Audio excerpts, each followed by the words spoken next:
New Zealand. Let's go. The undisputed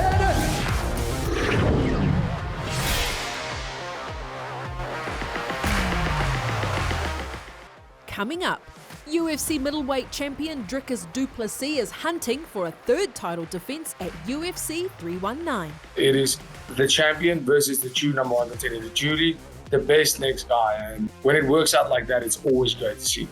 How the enigma that is Khamzat Chimaev could work in the number one contender's favour. He's a very mysterious guy. From what he sees on social media, all the guy does is eat, sleep and train. I feel like that might be the deciding factor in this. And Dan comes out swinging at Charles Oliveira after an accusation has the hangman all fired up. Get ready for UFC on Sky. Welcome back to Las Vegas. We are in the UFC Apex for UFC Fight Night Du Plessis versus Hernandez.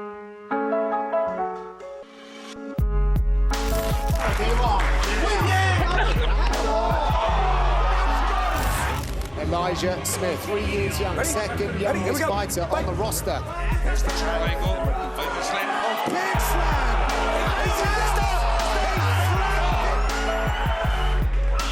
Devastating. You were able to lift him out of this triangle, got your hand on his face and slammed him to get the finish.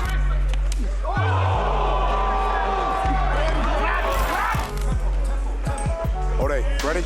Steve. Right here, you see Osborne with that nice counter.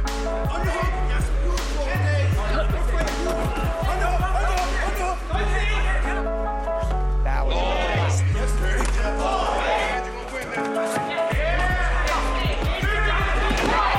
It honestly, John, has been championship level mentality to make the necessary adjustments. Now we got to fight. Oh, nice job by Ursa.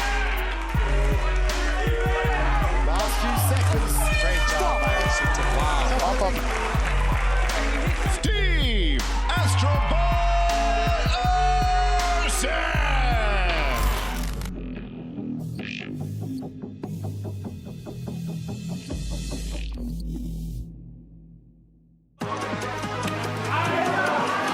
Delite's power to slow down Hernandez. So far.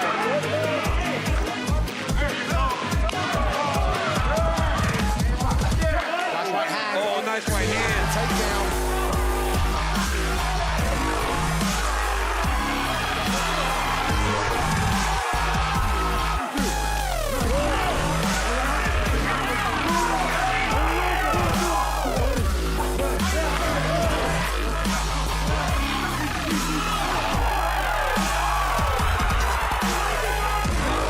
Just like you said, so that we can't roll the ball.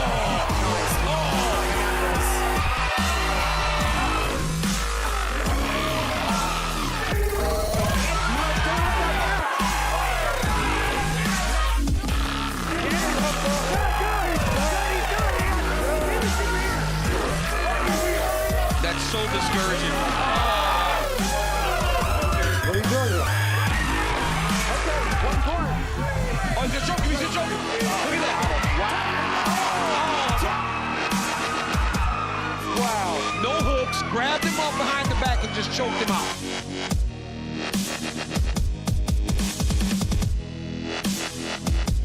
Kia ora e te iwi, no mai hoki mai ki UFC on Sky Koravinda Hunia Tōku Ingoa, and joining me on the couch today, Mr. Dan Hooker. Kia ora. Hello and welcome. Hello.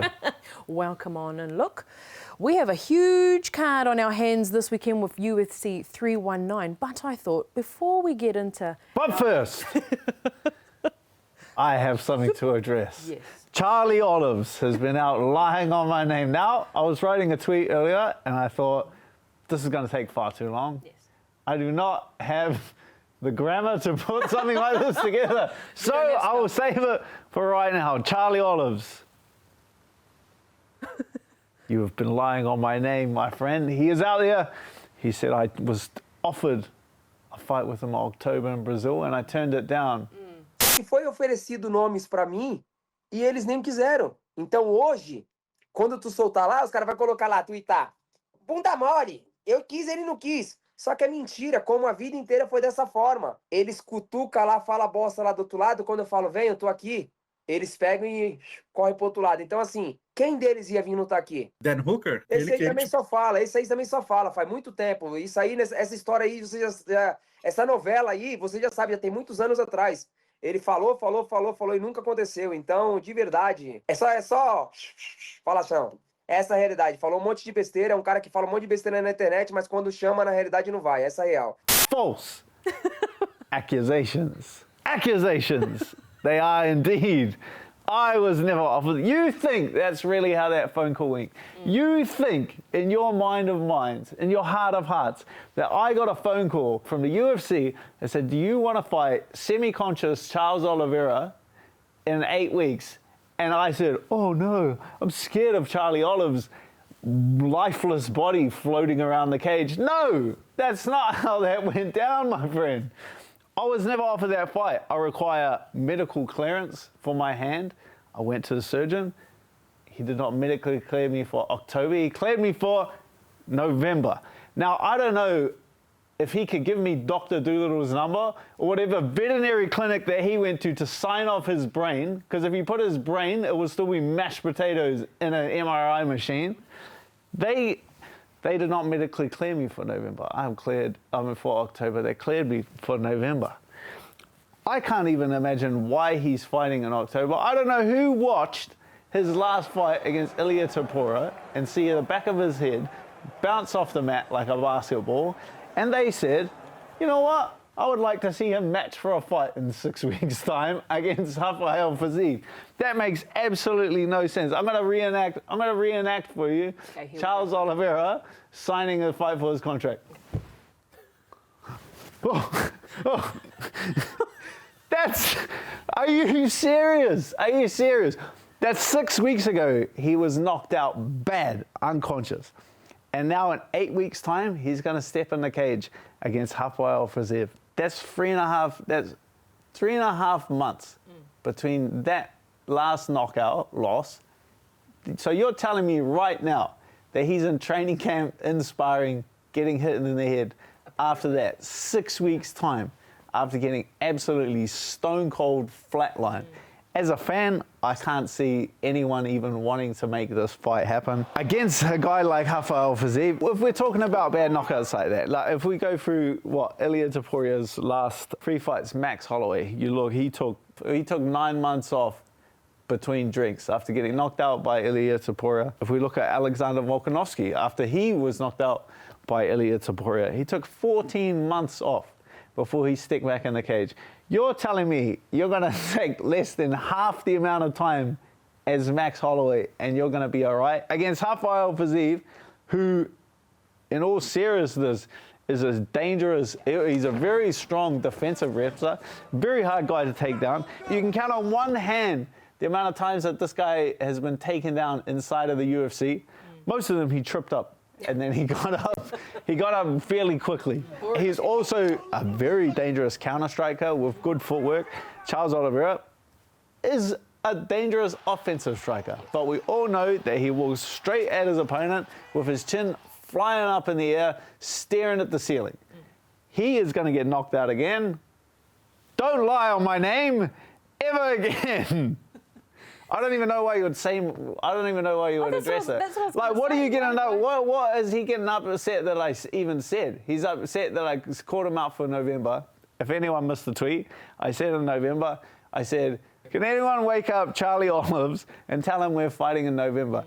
And you're upset about me poking. You're getting upset at me jesting at your knockout loss and trying to fight you in November.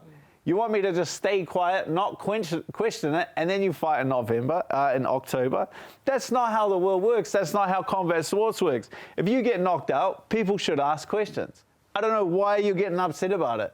You can't surround yourself with a bunch of yes men. I don't know what his manager's doing. I don't know what his team's doing. I don't know what his coaches are doing by even letting him fight that quick. Of course, as a fighter, you want to get that back. But the people around you should be protecting you from yourself.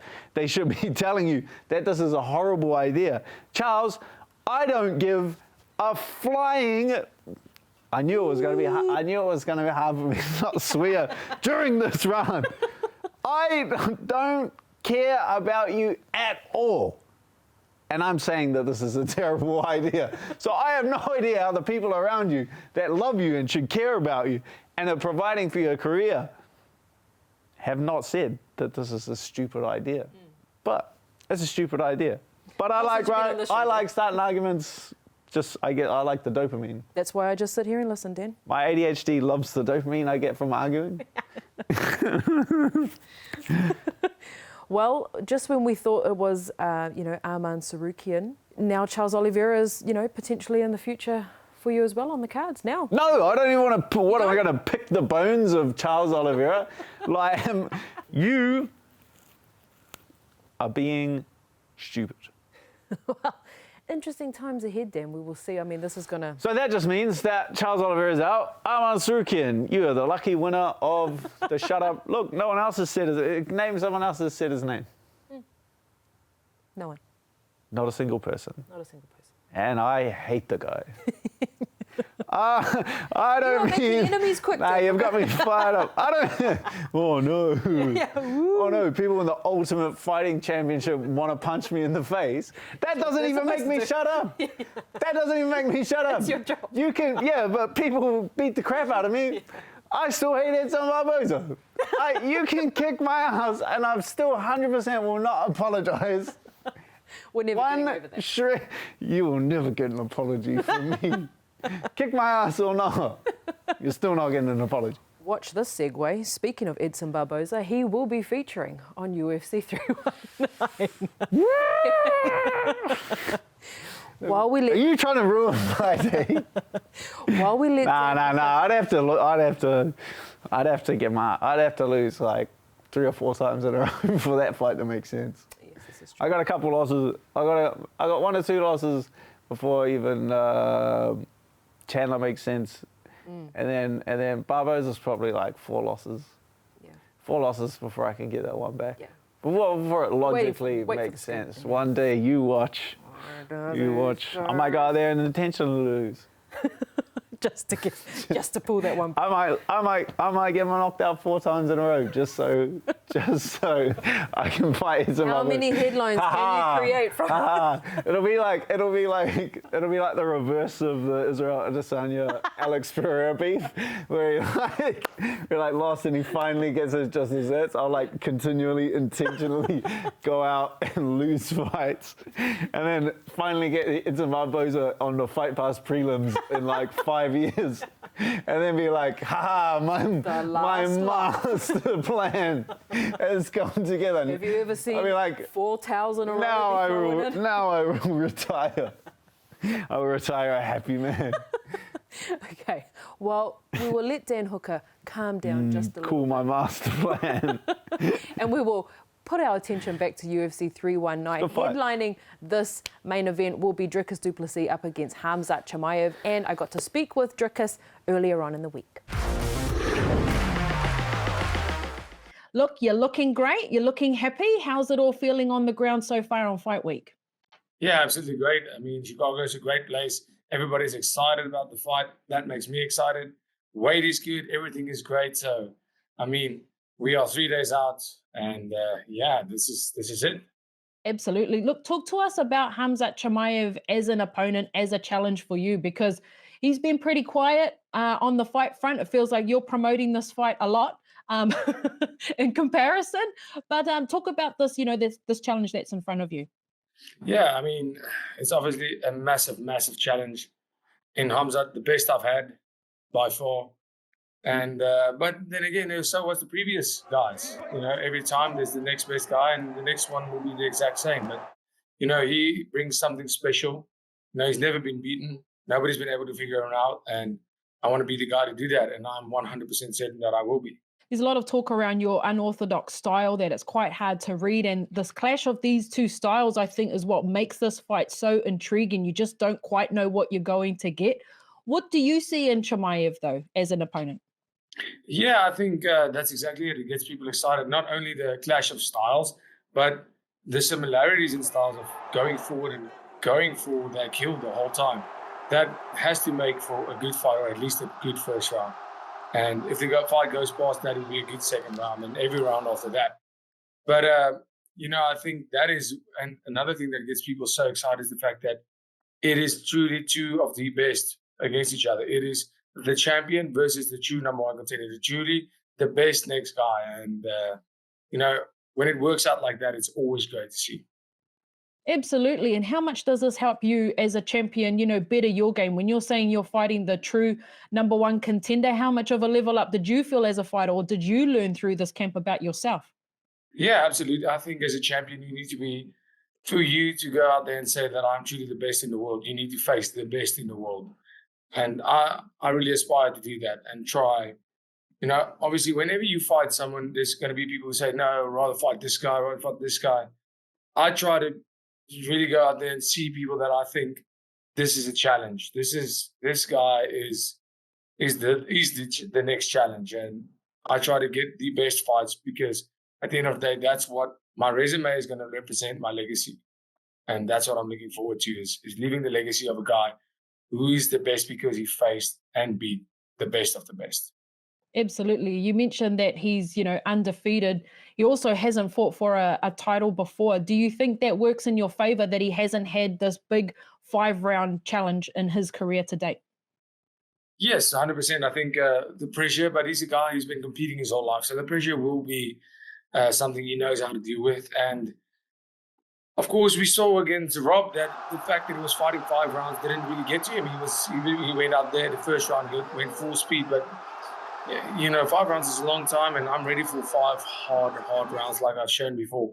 So, and I'm used to that championship fight, the big fight feeling. And yeah, I'm not saying he's at a disadvantage, but I'm definitely at the advantage there. And yeah, I just, where we are in our careers, this is his first title fight. I'm on my 3rd defense. He hasn't been beaten, and that is incredible, but he only has 14 fights. That's very young in your career in perspective to a lot of these guys. Yeah, that's actually what I was going to say to you next. That's, I don't know if the word is inactivity, but, you've had double the amount of fights in the last 2, maybe 3 years in comparison to him. How much does that work in your favor? Yeah, 100%. I mean, I was pretty impressed with him being able to go out there after such a long layoff and get the win in spectacular fashion. But the activity that the last 3 years have been insane. So I think I know for a fact that every time I get into that octagon, I'm feeling more at home. I'm getting more comfortable in trying the things and taking the risk, the calculated risk that I would take in the gym. Look, before I let you go, Dricus, the Springboks are coming to New Zealand in the next couple of weeks to take on the All Blacks. And I just wanted to get your thoughts on that and perhaps a message for Springbok fans here in New Zealand. There are heaps of them. Yeah, absolutely. I mean, it's probably one of the most iconic rivalries in the history of sport, I think, is the All Blacks versus the Springboks. And, obviously I am the biggest Springbok supporter, I think, in the world.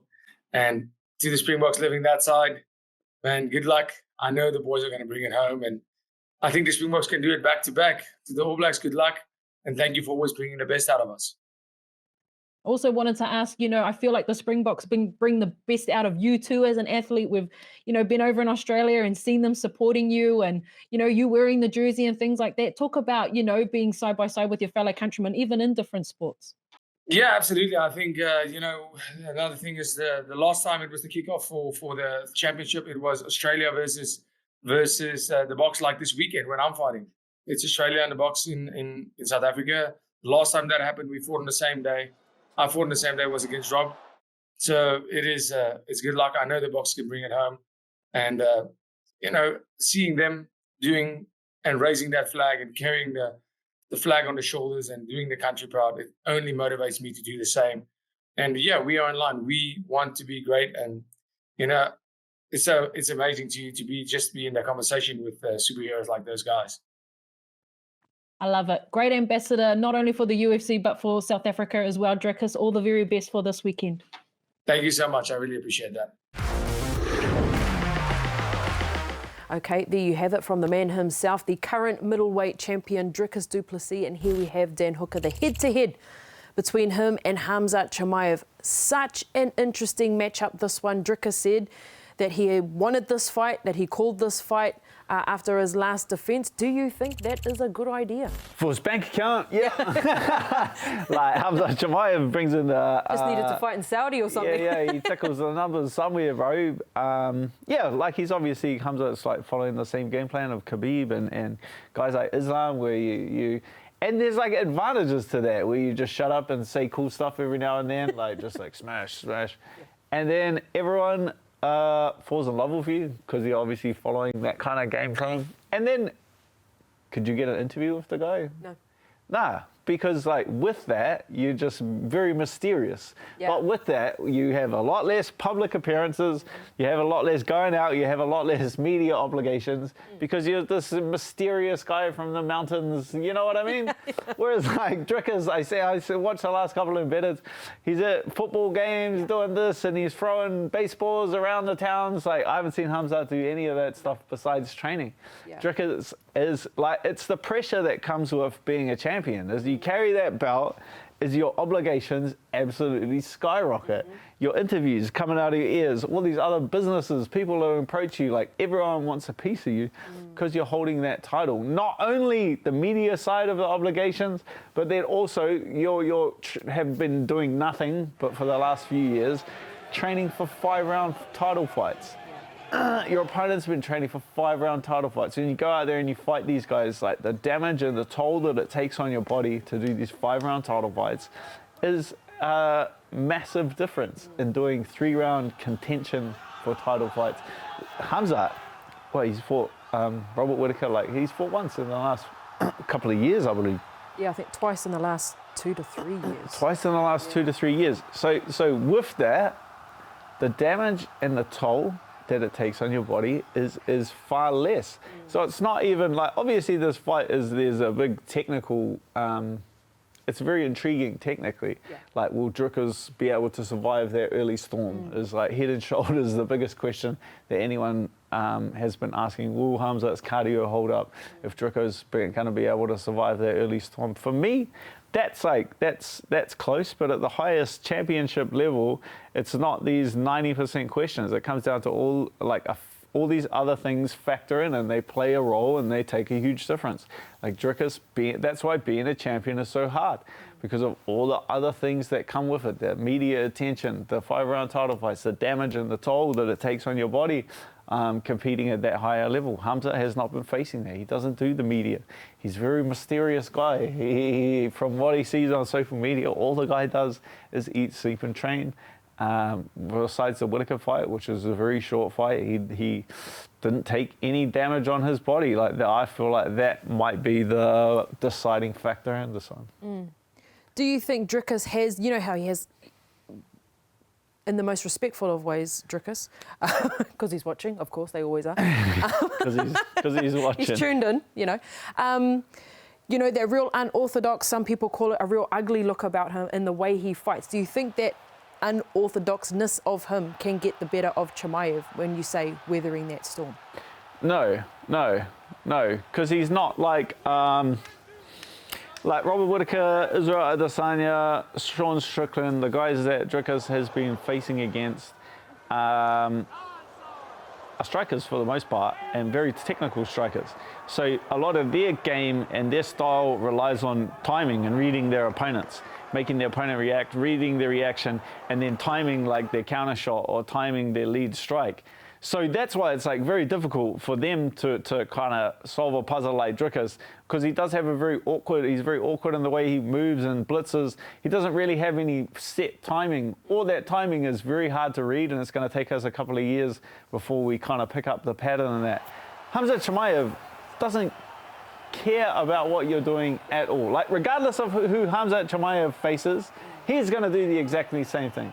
He's going to storm across the cage, he's going to grab the guy, and he's going to just try and ragdoll them around. And that will never change. So that doesn't change. So it's not like Khamzat is going to stand at range, try and figure him out and land some shots. Khamzat Chimaev is going to do what Khamzat Chimaev does. So I don't feel like that awkwardness that's been giving these last few guys problems is going to factor in. Yeah, absolutely. And that's what makes this fight so exciting. That's the concept. That's, put in front of us is that you just don't know because we haven't quite. What you have seen though, what you have seen of Chimaev, and obviously the many times you've seen Dricus as well, who wins this fight in your mind? Well, if I knew that, I wouldn't be working at Sky Television, would I? Come on. Would it be coming here? Would it be coming here when I'm not at the gym? I'll be just placing mega bets on and making heaps of money. So obviously, I don't know anything. Here's the lotto numbers while we're at it. Yeah. I'll get my magic 8 ball out, and I'll tell you what the lotto numbers just are. Professional opinion. Professional opinion. But based on style that you. It's like that's it. You know what I mean? That's all the people want. You give them a technical breakdown of my opinion to make their own educated decision. Dan Hooker says. Yeah. I give you a technical some water. I give you some water fountain, some water cooler talk to shoot around with the boys at work. You know what I mean? Well, and then all I get at the end of it is, tell us who's going to win. Tell us who's going to win. I'm not saying tell us who's going to win. Tell us who you think's going to win. And then you pick wrong and people go, oh, see, you were wrong. Okay. I didn't say that. I gave you my insights of years of martial arts training. So combative today, Dan. Years of martial arts training. Well, this is what you get. This is your fault. When you get wound up, and there's some others are fighting on this card. I didn't know that.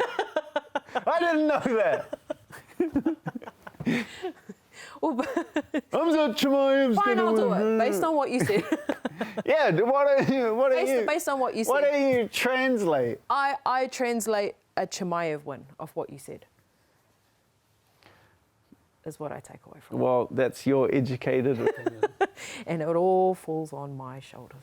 And now it's all on you. Now it's all your fault. Now the people on the internet can say you're stupid and you picked wrong. Well, they already do, don't worry. Welcome to my world.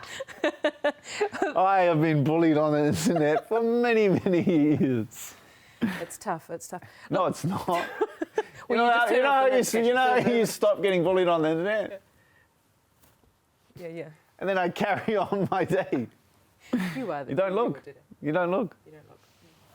Well, also featuring UFC 319, the co-main event, which is quite an intriguing featherweight matchup between Aaron Pico and Lerone Murphy. We got to chat to both of them to get their thoughts. Aaron Pico, of course, on debut, and Lerone Murphy looking to protect that undefeated streak. Look, Lerone, what a great opportunity for you to take this fight on short notice on one of the most highly anticipated main events of the year so far. How did you, kind of gather your thoughts and get prepared for this fight? Yes, very short notice, to be fair. I've only had 2 weeks to train for this, but I'm always in the gym anyway. I'm always training. Obviously, training for a fight and training off-season, as you would say, is totally different intensities, but it's an opportunity I couldn't pass up.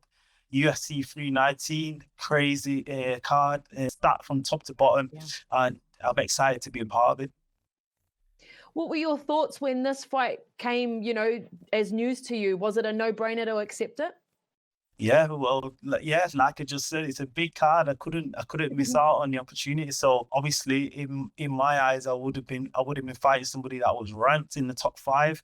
But the opportunity arose, and I'm fighting somebody that was potentially fighting a number 1 contender spot. So I'm taking his place now, and I believe this is the fight for the number 1 contender in featherweight. Absolutely. Yeah, meant to be too. You've got an undefeated record. The opportunity to fight for, top spot hasn't quite come your way yet, but this could be it. And what a way for it to come. And what an opportunity for you to prove yourself as to why you should be in that spot with Alex. Yeah, for sure. This fight is going to be in front of the masses. Like, what a spot to do it on. Like you said, co-main event in Chicago. Everybody's going to be watching. Obviously, you got Du Plessis versus Khamzat Chimaev on the card as well. Everybody wants to see the outcome to that. So I think everybody's going to be tuned in. So if I go out there and I put on a masterclass performance, then I'm next in line for sure. Are you one of those guys, Lerone, that really, thinks about that undefeated record and thinks that, you want to keep that intact with this fight? Not at all. I've always said that I have my eyes on a goal, which is to be champion, and whatever route I have to take to get there, I have to take. And you've seen the best of the best take losses and come back and go and be champion. And I don't care what I have to go through. Obviously, I want to always win, and I want the quickest route to the title. But whatever happens on the way happens. What are your thoughts on Pico? Because, you know, he's kind of the cat, you know, that's been thrown in amongst the pigeons, a new face in the featherweight division, and then he's, you know, getting shots at the top guys like yourself. So what are your thoughts on this little bit of a change up and a different route to the title? Yeah, do you know what? It's crazy because last year when I was looking at the rankings, I would have thought Aaron Pico. I thought it'd have been someone like Yair or Diego Lopez or something, but he's been thrown in to mix things up. But he's good. It's good for the division, good for the sport, and he's going to get the fans excited. I think he's a very good fighter, high quality boxing, high quality wrestling, and he is championship level. So for me, it's a good test for me. Obviously, I've been in there with the best of guys, but I think getting a win over Aaron Pico would show that I'm ready for the title. Yeah, you already mentioned Alex Volkanovski and that this could be that number one, you know, contender spot. He's come out on YouTube with his analysis of the fight between you and Pico. We know I've got my eye on this one, right? The chances of me fighting the winner could be it. Dana White said when Movzar was fighting Pico, most likely the winner was who I'd face. How closely do you think Volkanovski will be watching you and Pico this weekend? I'll be watching very closely. I think the whole of the division's going to be watching this one because it's like, especially the guys in the top 10, this is a big fight, highly anticipated. And people also want to see what Pico can do in the UFC, right? He's got a lot of hype behind him, and it's a good matchup. So, yeah, the champ's going to be watching. I think he's going to want to see who's facing next. What do you think your strengths are in this matchup, Lerone? Because I, for one, think, you know, it's obviously your UFC experience that will, you know, kind of trump him, seeing as he's on debut. Exactly that. I think it's just being in the UFC, but he's a high level competitor and he's competed from a young age, so I'm sure he'll be ready for that. But I think just fighting in the UFC alone, especially in these big cards, it's a different feeling, and it's how he handles that pressure. Everybody's different. I'm not sure how he handles pressure. So maybe you'll come out and be a better fighter. Maybe you'll come out and make more mistakes. Who knows? We'll see on Saturday. And is it like a bit of emphasis on the fact that you're taking this fight on short notice? He's only had the same amount of time to prepare for you as well. So, you know, how much work is he going to have to do to get the reads on Lerone Murphy? In terms of long camps, obviously he's going to be fit. He was training for 5 rounds, so 3 rounds should be a breeze for him. But I'm a total different fighter from Movzar. I pose different threats than Movzar. I think Movzar is predominantly a wrestler, and so is he. So I think that matchup was a great matchup for him in terms of that, because I don't think Movzar would have took him down. Obviously, it's MMA different, but and I think Pico had the advantage on the feet with his boxing. I think him against any wrestler is a good matchup for him. I think him against a good striker can be a bad matchup for him. So, yeah, I'm here. Well, if theory comes correct, Lerone, that means your hand will be raised this weekend. But look, we're here in New Zealand. We admire your work. Can't wait to see you in action this weekend. And then, hopefully, cementing your spot in a title shot later on. Yes, that's the plan. God willing, and we get there. But yeah, thank you. Well, joining us on the show for the very first time is UFC featherweight Aaron Pico. Aaron, welcome to the show. Well, thank you for having me on. Look, what a way to make a splash in the UFC, to come in, make your debut, co-main event, and on a highly anticipated card. Before we get into the fight stuff, talk to us about the occasion of it all as well. Yeah, everything is good. I'm really excited to be here, be a part of the UFC. It's been a long time coming, and I'm very honored to be on a card this big. People say it's crazy, but it is what it is. I'm ready for it. So, well, you're no stranger to a big stage. You've obviously come from Bellator. You've, been in front of cameras, been in front of crowds, been in a big cage before. But how does it compare finally, reaching this goal of being in the UFC this time? Well, I think anybody that starts doing MMA, their ultimate dream is to be in the UFC and become a UFC world champion. So ever since I've been a kid, that's what I've been training for. And yeah, it's no different. Yeah, you know, fighting another organization, it's you're still in a cage. The only thing is with the UFC, there's just a lot more people watching around the world, and that's what I like. I want to be recognized as the best fighter in the world, and August 16th is my start. Absolutely. And look, the featherweight division, as we know, is pretty deep. You were obviously slated to face Mosfar originally. That wasn't to be, and Lerone Murphy steps in. But, you know, how closely have you been keeping an eye on this featherweight division, knowing that these will potentially be your future opponents? Yeah, I'm a big fan of the sport, so I've watched everybody in the top 10. I know them very well, and I've always kept in the back of my head that I am going to get to the UFC, and I study everybody. And yeah, it's one of the toughest weight divisions in the UFC. So I've always kept working, and now it's finally a reality. It's a dream that I can face the biggest names in the sport, and I just can't wait to get started. Absolutely. And I mean, no pressure, but kind of a lot of pressure to come and fight someone like Lerone Murphy. You know, you're talking about potentially fighting for a title next if you find some really good success here. Yeah, that's what I would love to do. I'd love to beat Lerone Murphy in spectacular fashion, and then challenge the great Volkanovski. I mean, he gets me out of bed in the morning. I mean, he's one of the best fighters of our time, and that's somebody that I would love to win the world championship from, is him. Yeah, that's a great goal to have. Alexander Volkanovski, obviously one of the Mount Rushmores of featherweights. we can probably say, yeah. But in front of you first, Lerone Murphy, although he is replacing your original opponent, is no slouch himself, undefeated, and all these great things about him. But what have you made of him, and how have you perhaps had to adjust to this new opponent? Well, I was, like you said, I was set to fate Mobsar, and I knew that it was going to be really wrestling heavy. So I've been preparing for a wrestler for months now. But for me, watching Lerone Murphy, his footwork is unbelievable. He's a really good stand-up, but I feel comfortable with that. I had a background in boxing, and I won a lot of fights by knockout, so I think I have the edge on the feet. But where I think I have the biggest advantage is my wrestling. And I know if I just put it all together and do my job, it's going to be a great night for me. But I'm not taking him lightly. He's undefeated for a reason. He hasn't lost, and yeah, my team and I have our work cut out for us. In terms of the bigger scheme of things, and this being your debut, I kind of feel like you're coming into the UFC. You really don't have anything to lose, but at the same time, you want to make that huge impression. What is the advice, or something that's happening perhaps in the gym or from coaches, or something within yourself to try and not let the occasion get the better of you as well? Well, I always put a lot of pressure on myself because I want to be the best, and that just comes with the territory.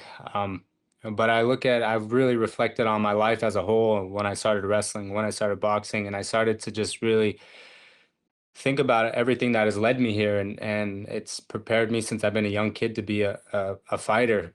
And I have to trust my abilities. I got to trust all the work that I put in since I've been a kid and even now. And I just always keep it very, very simple. Just go out there and do my job, and I know it's going to be great.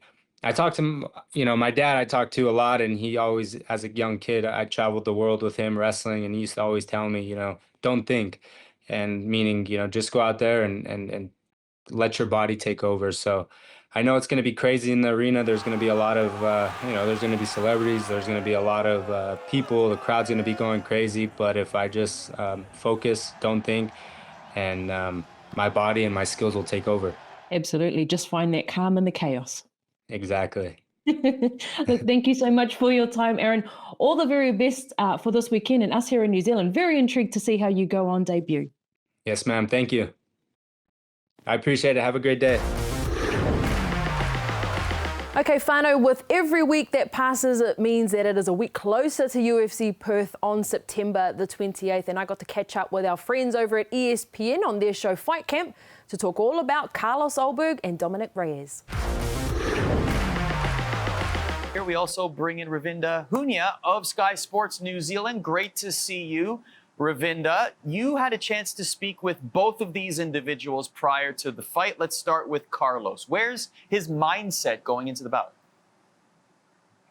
Well, first of all, thank you for having me, team. Yeah, Carlos seemed super calm in Perth. I think he has that, that sense of being comfortable when it's, this fight here in his own backyard. He seemed pretty calm, even considering that this will be his first ever headline event. And like you say, that 8-fight win streak gives him all the confidence in the world as well. Carlos has done a really great job, him and his team, of, picking the right opponents at the right time through his career. So he has that sense of confidence about him, that 8-fight win streak against quality opponents. When we think of the Uzdemir, Jan Blachowicz, and then coming up against Dominic Reyes, these are guys that have, fought for the title, held the title. So he has that sense of confidence about him. But when I did speak to him, he did mention that he does not look past Dominic Reyes, despite Dominic sitting at number 8 on the rankings and Carlos at number 3. He knows what Dominic brings to the table in terms of being a quality striker. Dominic himself is on a 3-fight win streak. So Carlos said, this is a great time to fight Dominic, especially considering this was supposed to happen 2 times before and is yet to happen. So it's a fight that he's been, itching to get out of the stable. So he's very confident in that. I did ask him, though, did he find this matchup dangerous, considering the rankings and considering that, his ascension of late with his eyes only on the title? And he said, yes, it is very dangerous, but it's all about the timing. When we look at Alex Pereira, Ankalaev already tied up for that second round for a title fight, Gary Prohaska, Khalil Roundtree having their fight as well. He can either sit on his hands and wait, sitting at number 3, and see the results of these fights, wait for these fighters to recover, and then prepare for a fight camp maybe in 2026, or he can fight a quality opponent now and Dominic Reyes and further assert his dominance within the light heavyweight division. Yeah, it's going to be really interesting, to your point there, about how this division shakes down in the next 8 to 12 months. But Megan, this is Carlos's first main event billing in his UFC career. So what are you looking for from him in this main event spotlight? Well, for me, it's going from 3 to 5 rounds. And look, when you have these new, up-and-comers coming through, talking about potential title challenges, you need to check off all the boxes, right? Do they have the striking? Do they have the power? Do they have the offensive and defensive wrestling? Do they make smart in-fight decisions? Do they have the cardio? We've seen over the course of Carlos's career in the UFC that he has that, and he is improving, and he's making adjustments, and he's showing that on display when he fights. Now the data point has moved from 3 to 5 rounds. What does he look like over 25 minutes? And I know that he wants to finish, and he said, I don't think I'm gonna need 5 rounds to end this fight. And, as fighters, we don't get paid by the minute, but selfishly, from an analytical standpoint, I'd like to see this fight go the distance, just to have some of those questions answered. What does he look like cardio-wise in rounds 4 and 5 in those championship rounds? What does his output look like? Is he able to sustain that over 25 minutes, or does it kind of slow a little bit? And even for himself and his team, having 25 minutes worth of knowledge, like, okay, these are things that we can adjust moving forward when we're talking about potentially fighting 25 minutes for a title. So I would like to see this fight go the distance. Stylistically wise, though, between the two of them, I wouldn't be surprised if it is a stoppage, but 25 minutes to answer some of those questions, I'd like to see that happen. Yeah, that sort of information on Alberg inside the octagon in his professional career. Let's go to the other side of the coin now. Ravinda, what did Dominic Reyes tell you about the kind of opponent he's expecting to face?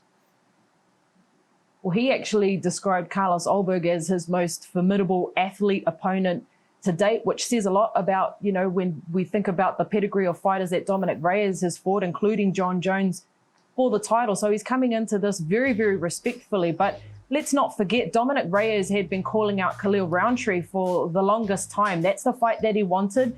And I think that's as high as he thought he could get in the rankings. And then to be given number 3, there was no way that he was going to deny this fight at all and say that he couldn't take it, because Dominic Reyes himself is on a 3-fight winning streak. He's you know, that word resurgence is being used with Dominic right now. He's making a little comeback, and a win over Carlos Oliveira, as you said at the top of the segment, they're looking at a title shot here if Dominic was to do it in pure fashion. But to take on this fight, to take on this challenge in Carlos Oliveira's backyard only excites Dominic Reyes. And, you know, he also spoke about his maturity as a fighter, coming into, you know, really understanding who he is as a person, soon to be father with his wife. He's in a much happier place now. So he's really excited for the fighting and the man to come together and assert dominance in Perth. But we'll like Megan has already mentioned, to see this fight go a long way might not be what's going to happen in this main event. That's quite the compliment from Dominic Reyes about Alberg, considering who he's fought. Exactly what you just said there, Ravinda. He literally fought John Jones. That's incredible that he would say that.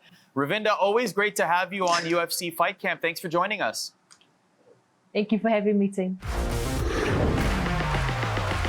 Okay, whānau, so don't miss that UFC Perth at the end of September. Remember, head over to ufc.com/Perth for all your packaging options through Sportsnet Holidays. Meanwhile, this weekend, he just continues to laugh. At least he's calmed down now.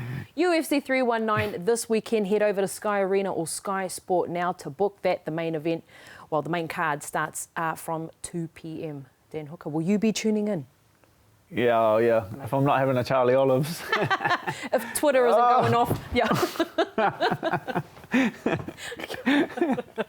Can't take me anywhere. Watch this space, fun. Wrap it up. We've had enough. Wrap it up before my manager starts calling me again. Until next week, whānau, hei kōna mai. The undisputed